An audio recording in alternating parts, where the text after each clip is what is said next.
I would certainly agree with that.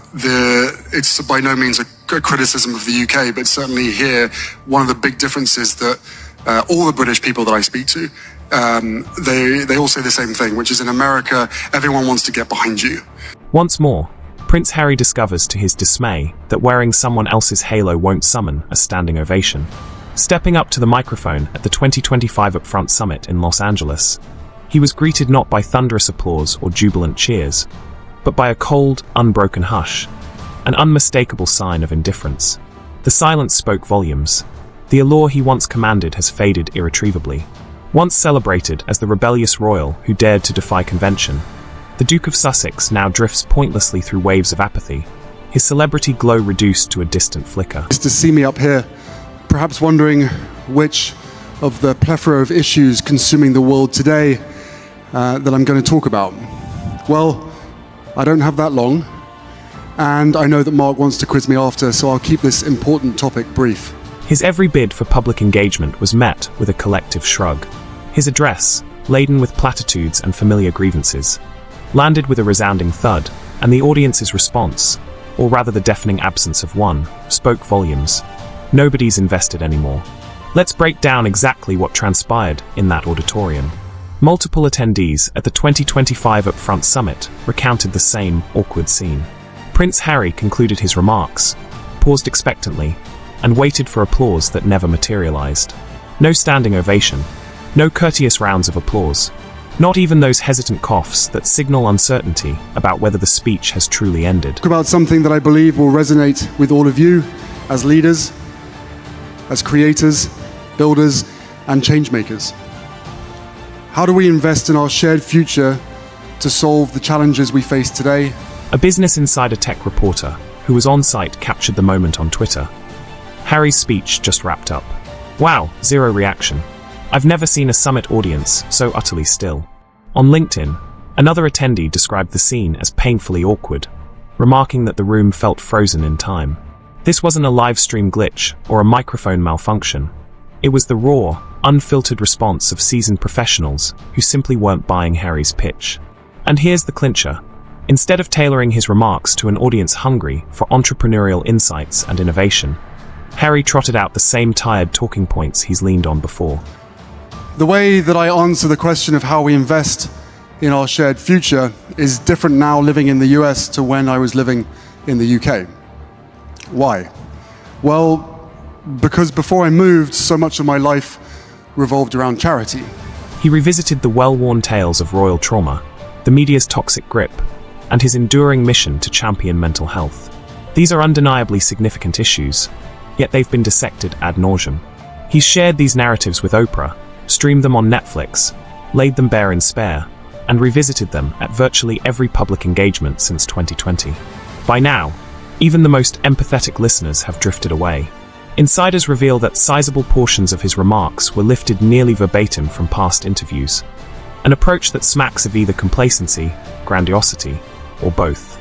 And let's not forget, the Upfront Summit isn't a confessional.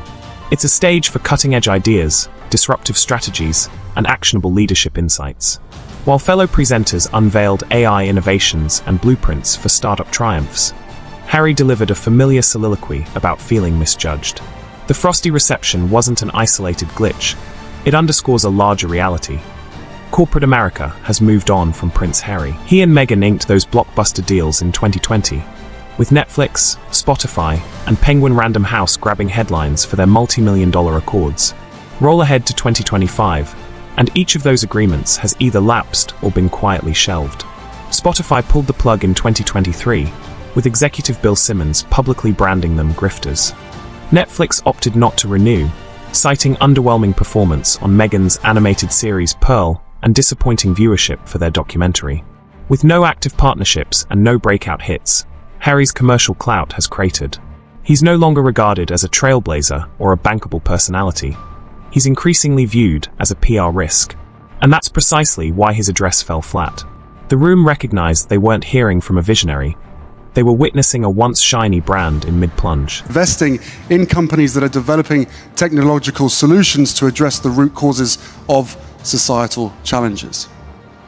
Focusing on one core issue at its source, ultimately to solve the hundreds that stem from it.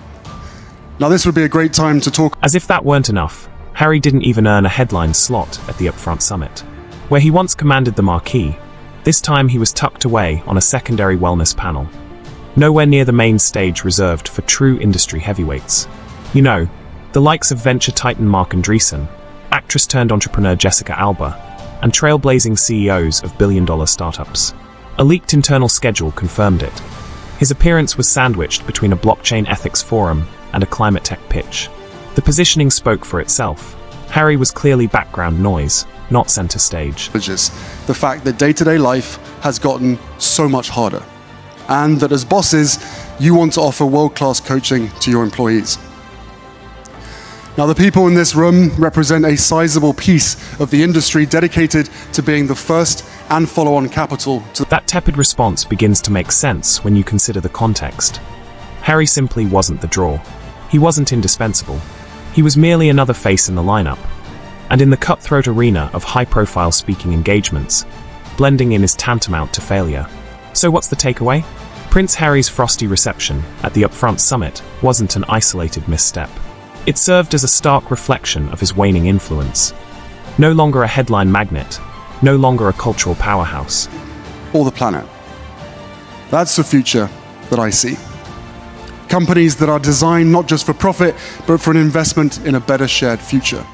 After all, if we carry on at this rate, even the most profitable companies will exist in a world of smoke and rage. He's certainly no longer the inspiring outsider he once claimed to be. He arrived in Los Angeles anticipating applause, but what he received was utter silence. You might assume that even a flubbed keynote from a prince would still dominate the headlines. After all, he's royalty, right? Not this time. Leading publications covering the Upfront Summit, TechCrunch, Bloomberg, CNBC, zeroed in on the real takeaways: breakthroughs in AI, major climate tech funding rounds, and the latest venture capital trends. Harry barely registered a footnote. Tell me, what 5 years of living here, what do you miss the most about the UK? Well, look, living here now for 5 years, it feels like home. Santa Barbara feels like home.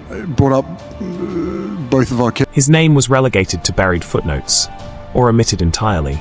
Even The Guardian, long one of the Sussex's friendlier outlets, barely scraped together a single, throwaway line. Prince Harry spoke briefly. Audience reaction was muted. End of story. That was the sum total of the coverage. Contrast that with not-so-distant years, when every utterance, every walk-on, every offhand remark from Harry and Meghan would ignite a full-blown media storm. Now, not even the tabloids bother to twist this awkward silence into scandal fodder. That's the measure of his fall from grace, not with a roar, but with collective indifference. Meanwhile, across the Atlantic, an Irish pub just down the road in Santa Barbara, and it's they do good bangers and mash. And I guess that's sausages and potato. And I guess there's like this thing you guys call football that's there. Yeah, I've never been a big fan of soccer. Whoa. The British monarchy has settled on the most ruthless PR approach imaginable: total radio silence. No official royal mouthpiece has uttered a word. No updates have appeared on any palace social media channels. No discreet nods of support. Absolutely nothing.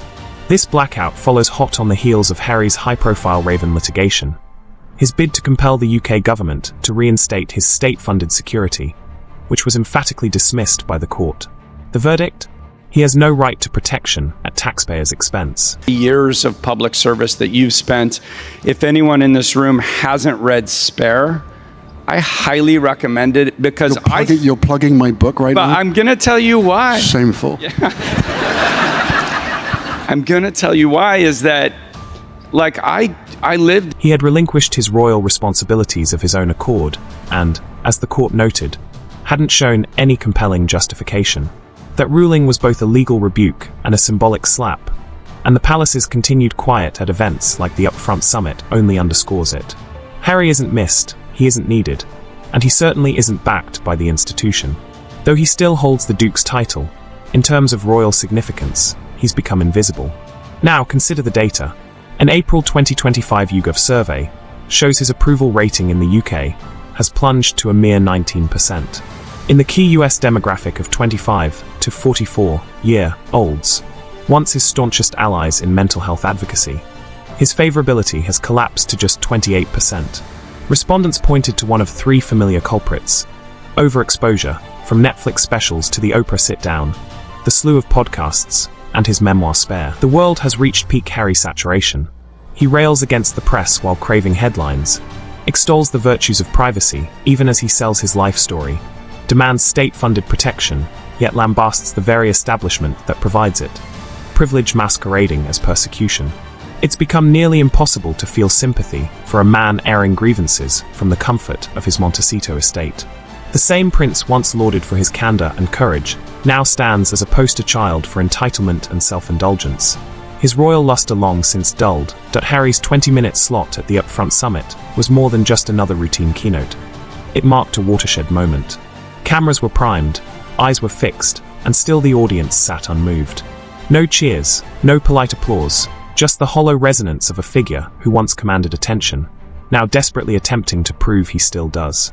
Yet the verdict is indisputable. Public interest has moved on, and neither speeches nor lawsuits nor self-help manifestos will reverse that trend. And perhaps the clearest sign of all, Meghan Markle skipped the summit entirely, and nobody batted an eye. Make no mistake, in earlier days, Meghan would have jumped at an opportunity this high profile. From gracing the red carpet at the Invictus Games to spontaneous paparazzi snaps over casual cafe lunches, she built her image on being seen.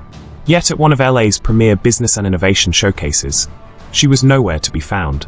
Absent from guest lists, absent from the audience, and Harry didn't even mention her once. Crucially, the press didn't bat an eyelash. No theories, no front-page gossip, no viral chatter. That silence speaks volumes. It's not curiosity so much as cold indifference. Meghan's non-appearance didn't spark questions. It confirmed a hard truth. The Sussex brand no longer holds sway, neither in Los Angeles nor in Silicon Valley, and certainly not among the woke circles that once cheered them on. Behind closed doors, the verdict is even harsher. Financial analysts, media strategists, and brand consultants who once lauded the couple now label their image stale and toxic. According to a March 2025 PR Week dossier, a senior branding executive at a leading tech conglomerate, speaking on condition of anonymity, summed it up bluntly: aligning with Harry and Meghan today doesn't expand your reach. It guarantees controversy, backlash, and a shrinking ROI. Just ask Spotify. It already severed ties. They couldn't even coax Netflix into extending their partnership. And Penguin Random House is said to be balking at funding a sequel to Spare. Initial scandal-driven buzz couldn't translate into sustained sales, and now the Sussexes find themselves caught in a perfect storm. Depleted public goodwill, endlessly rehashed narratives, and sky-high financial demands. According to leaked insider reports, Harry still insists on six-figure speaking fees, even as auditoriums fall silent at his every word. As one entertainment executive put it, they're trying to monetize a reputation that simply doesn't exist anymore. They're not merely out of relevance, they're over-leveraged and increasingly unwelcome. Meanwhile, their $14 million Montecito mansion, once a symbol of serene escape, now rings hollow, more gilded fortress than peaceful haven, removed from both the LA spotlight and any real-world pulse. By early 2025, they'd slashed their household staff by more than half.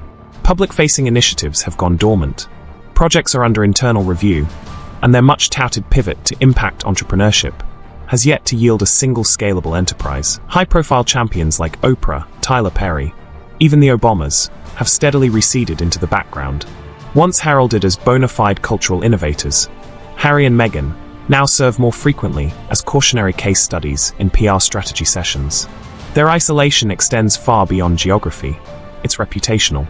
Yes, their Montecito estate may exude luxury and seclusion, but in the global court of public opinion, it's starting to resemble a mausoleum.